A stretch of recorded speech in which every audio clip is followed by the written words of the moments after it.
Indeed, Murray. It was short and, I don't know, I don't know how to put this delicately, rather unfocused on a specific set of objectives, other than several times make the most winning party get on with winning.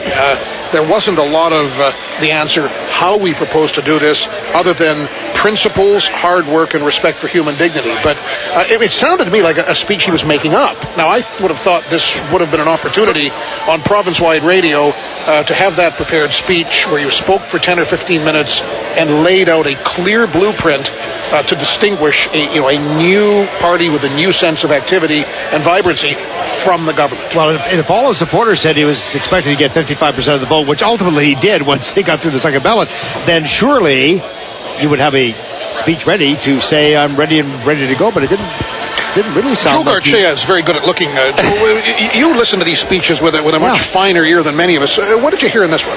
Well, it sounds like he's really anxious to get to work and wanted to get out of here. But he did say that if he wins, he's going to be going to Mosaic tonight, the multicultural festival in Regina, and glad handing at the different pavilions. So maybe he's getting ready to go. Well, it's really surprising that the party as a whole in this convention didn't have a grander finish, and especially after a speech like that, I think you would have expected all camps to have something worked out where it would have really boosted the energy in this room and continued in a festive atmosphere.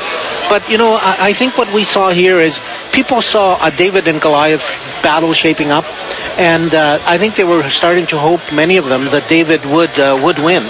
And David didn't win, and so there's kind of there's a flatness to the room that one wouldn't expect at the end of a convention like this. It was interesting because Joe elbowed me at one point, and there were golf claps going on.